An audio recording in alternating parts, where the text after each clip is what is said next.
Estamos agora no módulo 3 de acompanhamento do convênio, estudando o sistema MIMBOE, né? No módulo anterior, nós vimos que como é feito a alimentação de informações para o sistema MIMBOE, e nesse módulo, então, com aquelas informações, vai ser possível executar exatamente a finalidade para o qual o sistema existe, ou seja, oferecer sustentação ao monitoramento de sua execução, a execução de um convênio, avaliar os seus resultados, né? Seja ele um convênio PELC, seja ele um convênio Vida Saudável. Já vimos também que no sistema MIMBOE, a tela principal pede que você selecione o ano do convênio e o número do convênio, e a partir disso recupera as informações, os dados principais do convênio e abre simultaneamente essa barra central. No módulo anterior nós vimos como se dá o preenchimento dos cadastros do convênio, ou seja, todos esses formulários de cronograma até a designação de quem fará o acompanhamento. Nesse módulo agora nós vamos estudar como se dá o acompanhamento. Vamos clicar aqui para ver quais formulários estão disponíveis. Rolando a barra, veja, o acompanhamento do convênio se dá através de vários formulários. Planejamento pedagógico, grade horária, o planejamento, a programação do módulo introdutório e assim por diante. Tudo isso vai ser detalhado na sequência. Vamos começar então pelo documento de referência do convênio, que é o seu planejamento pedagógico. Ele é um norteador das ações do convênio, razão pela qual ele precisa ser cuidadosa e detalhadamente elaborado para sua aprovação e inserção. Nós temos as possibilidades aqui de inserir o planejamento pedagógico ou simplesmente PP. Posteriormente, ele podemos avaliar, consultar e até solicitar alteração. A questão que se coloca é como elaborar e apresentar um planejamento pedagógico. Para isso, então, eu uso o botão inserir. Observem aqui que eu ativei todo um conjunto de formulários na realidade, né? Essa primeira página aqui eu tenho uma identificação desse convênio, o ano, número e os dados dele. Obviamente, como nós já dissemos, são dados fictícios e você pode fazer as correções, né? E observem aqui que nós temos, na realidade, o detalhamento do PP é dado através de 20 formulários, numerados de 1 a 20. E nessa barra de formulários você pode navegar, então, clicar diretamente em um dado formulário para o seu preenchimento ou navegar sobre eles, página anterior, próxima página, última página, primeira página, enfim. São muitos formulários aqui, nós vamos passar por alguns deles na sequência. Bom, esse formulário que está sendo mostrado aqui é um formulário 1 de informações gerais, né? Tem aqui a unidade da federação, mês e ano de preenchimento, o nome do responsável. Se eu quiser fazer correções, né, teste 2 aqui, vamos colocar o nome de uma pessoa, José da Silva, eu digito diretamente no campo, né? Aqui eu acrescento mais informações, o cargo dele, por exemplo, coordenador técnico, e vou colocando as informações dessa pessoa, e são, na verdade, várias informações aí, né? E ao final aqui eu vou dizer se é um programa PELC ou um programa Vida Saudável para dar sequência a esse preenchimento. Gostaria já de destacar uma característica desse sistema, que é o seguinte: você tem aqui o botão salvar, né? Então eu acabei de preencher essas informações e tenho à minha disposição o botão salvar para, obviamente, salvar isso aqui, tá? Vou clicar aqui e vamos ver o que acontece. o registro foi salvo com sucesso, ok, ele volta para o mesmo formulário e prossegue. Esse botão salvar, ele somente vai aparecer se o formulário ainda não foi submetido à avaliação. Ou seja, lembre-se, você está preenchendo um planejamento pedagógico. Para quê? Para enviar para avaliação técnica. Se ele for avaliado e aprovado, obviamente você vai ter que solicitar a alteração. E aí então vai ter um jeito específico, um botão específico para solicitar a alteração do PP, né?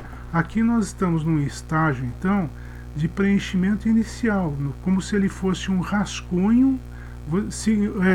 Esse termo rascunho é usado até o momento em que eu enviar. Quando eu submeter o PP à avaliação técnica, ele deixa de ser rascunho e passa a ser analisado como uma peça única, e aí eu só vou poder então alterar, ok?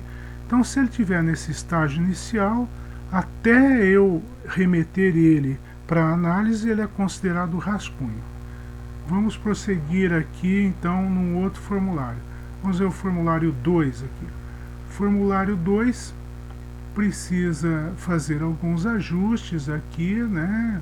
São informações sobre o município do programa, então você tem que levantar aqui o PIB, número de mulheres, etc. Essas informações, então, o IDH, a população, você levanta essas informações e salva para prosseguir com o preenchimento dos...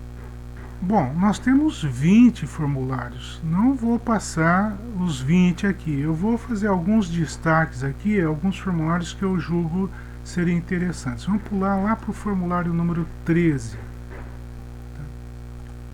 Bom, o que tem de especial nesse formulário 13 aqui, né? Ele é o quadro resumo do pleito, mas uma informação importante que tem aqui é o número de núcleos.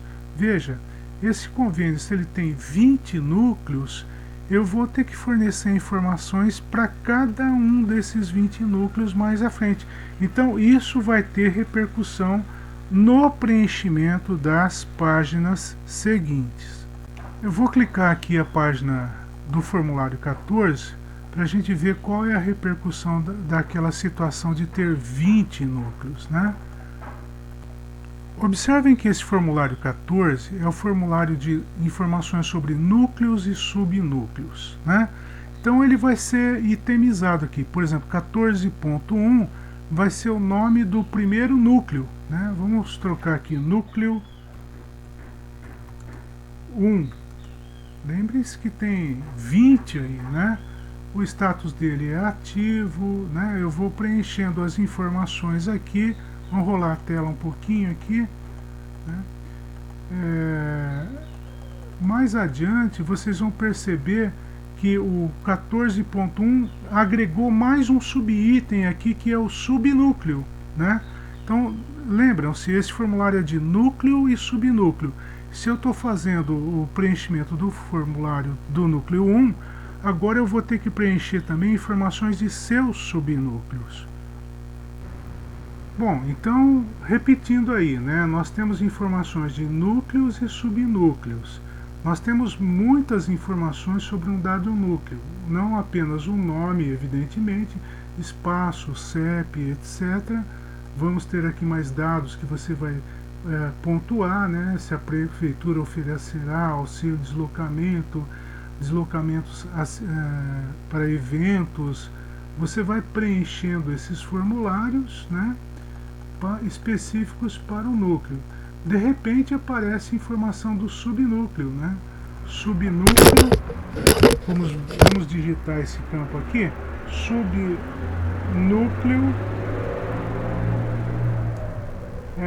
1, né?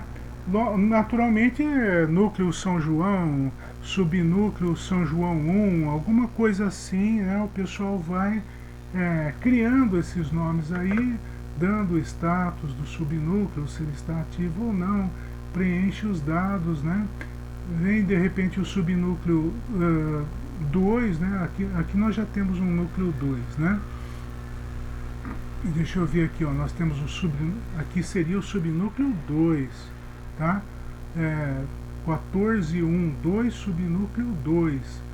14.1.1 é o subnúcleo 1, né? 1.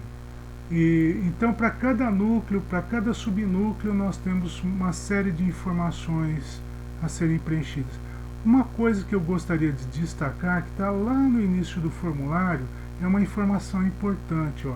Informar os dados de cada núcleo e subnúcleo que serão implantados e esclarecemos que para cada núcleo previsto é possível implantar no máximo 2 subnúcleos. Então, vocês viram aí para o núcleo 1, eu tinha 2 subnúcleos, né? Vou rolar a tela aqui. Vamos ver aqui, ó, núcleo 2, vamos ver quantos subnúcleos ele tem. Nós fizemos um preenchimento prévio, né? Tem 1, 14.2.1, 14.2.2 é o 2.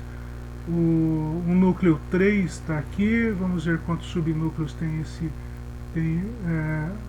assim, ó, esse núcleo... Né, nome do núcleo 14.3, ele não foi indicado subnúcleos, então aparece um botão aqui, adicionar subnúcleo. Você clica aqui então e vai proceder à inclusão. Ó. O sistema já prepara 14.3.1, um subnúcleo 1 do núcleo 3, né? Então, ele tem um subnúcleo, eu vou preencher as informações, né, se ele está ativo ou não, o espaço em que é uma praça pública, número de inscritos, 80, o CEP, endereço, etc., se há necessidade de deslocamento, se a prefeitura vai colaborar. E como eu coloquei um único subnúcleo, há a possibilidade de eu adicionar mais um, ok? Então esse formulário ele fica na realidade muito extenso. Veja essa barrinha aqui, eu vou poder rolar ela muito. Se vocês lembrarem lá no início, nós tínhamos 20 núcleos. Viu, né? Que se eu fiz os ajustes todos aqui, eu vou usar o botão salvar para aqueles núcleos, subnúcleos que eu adicionei, serem salvos todas as informações aqui para poder passar para o próximo formulário. Bom, pessoal, os formulários de núcleos e subnúcleos vão prosseguir, tá? Aqui no formulário 15 eles vão aparecer novamente, né? Então vai ser destacado aqui qual é o núcleo 1, as ações de funcionalidades desse núcleo. Você vai ter que detalhar aqui para cada subnúcleo do núcleo quais são as atividades, numa grade aqui por semana, né? No formulário 16 também há alguma coisa que merece destaque. Bom, para mostrar o destaque eu vou rolar um pouquinho a tela, né? Você vai perceber que aqui, ó, o formulário 16 é ações de funcionamento dos núcleos. Ele pede para indicar eventos de núcleo, eventos sociais e eventos do programa, tá? São 3 categorias aí de eventos que podem ser cadastrados. Para cada evento aqui o nome do evento, né? Festa do núcleo. Um evento específico do núcleo. E aqui eu vou fazer a descrição. Trata-se de uma reunião, blá blá blá blá blá blá, né? Vou descrever aqui os eventos sociais e aqui eu tenho espaço para preencher 2 eventos. Se eu precisar de um terceiro evento, tem um botão aqui, né? Mais evento de núcleo, mais evento social, mais evento do programa que eu posso ativar. Novamente, toda a informação preenchida precisa ser salva para prosseguimento dos trabalhos. O preenchimento desses formulários é muito parecido, então eu vou lá para a página 20, porque lá, essa página aqui, ela tem alguns detalhes que a gente precisa chamar a atenção de vocês. É possível observar nesse último formulário, formulário 20, que há um histórico aqui das ocorrências, né, com esse convênio. Então, tudo que foi movimentado a respeito do convênio há um registro de log aqui, nós chamamos registro de log. O nome da pessoa, quando foi feito e qual foi o movimento realizado. Tá? Além disso, esse formulário ele tem dois botões aqui. O botão gravar rascunho e o botão finalizar e enviar para aprovação. Qual é a diferença entre eles? Bom, o botão gravar rascunho ele é usado para os casos em que os formulários, as páginas que a gente acabou de preencher, eles foram completados, foram preenchidos parcialmente, né? Foram completados, mas você ainda quer fazer uma revisão, ainda falta uma informação a ser confirmada e tal, e a ideia é gravar rascunho para você não perder o seu trabalho todo, né? Quando você gravar rascunho, aparece aqui aquela mensagem que a gente já está acostumado e segue normal. Se por acaso, ele volta aqui para o acompanhamento, ok? Tá? Então se eu clicar aqui de volta, né, no inserir projeto pedagógico, voltando lá no último formulário, se eu clicar no botão finalizar e enviar para aprovação, então adeus, ele deixa de ser rascunho e ele passa a ser uma peça que vai para avaliação e aprovação pelo orientador pedagógico. Este orientador pedagógico vai analisar, poderá devolver para ajustes ou seguir adiante esse seu PP, Planejamento Pedagógico. Outra coisa, se ao invés de salvar eu clicar o botão voltar, ele volta para aquela barra de acompanhamento com todos os botões aqui afetos ao planejamento pedagógico. Eu estava inserindo um PP, né? Quem vai avaliar o PP? Não é quem preencheu, evidentemente, é o orientador pedagógico. E ele só pode avaliar se o PP não tiver em estado de rascunho, tá? Então, esse botão aqui, o segundo botão, ele é destinado ao orientador pedagógico, que vai proceder à avaliação do PP e devolver para ajustes, ou alternativamente, ele vai clicar um botão lá de aprovar o PP, e isso exigirá dele o preenchimento de um parecer final, que vai ser anexado ao processo e vira um documento de parecer técnico, e que quem preencheu o PP evidentemente vai ter acesso para análise. O outro botão aqui afeto ao planejamento pedagógico é o de consultar, né? Qual que é a diferença? O inserir era aquele preenchimento inicial em rascunho que depois de formalizado vai para análise.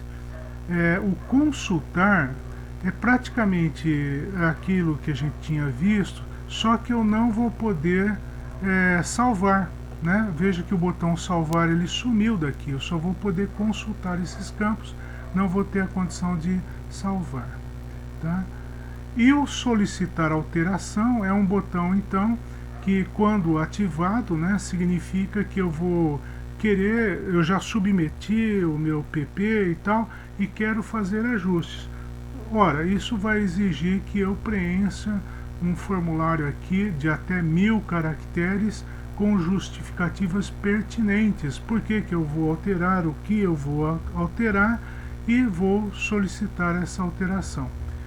Essa alteração chega até o orientador pedagógico, que vai autorizar a alteração ou não, né? Observem aqui, né, tá identificado o log da solicitação de alocação do planejamento pedagógico, vai ser registrado. Então isso aqui vai virar um documento, e no momento em que você clicar o botão aqui de solicitar alteração, se transforma num log e vai para aquele histórico que nós já vimos. Naturalmente, esse preenchimento do planejamento pedagógico é uma coisa detalhada, extensa, e que você precisa interagir com as pessoas, né? Vai trocar informações para ter um bom planejamento pedagógico, mas sabemos também que o orientador pedagógico, além de dar essas informações, ele vai poder apontar para vocês formalmente o que deve ser corrigido, tá ok? Nós estamos encerrando esse módulo, que ficou um pouquinho extenso em termos de vídeo, e no próximo módulo nós verificaremos detalhes do preenchimento dos formulários referentes à programação do módulo introdutório.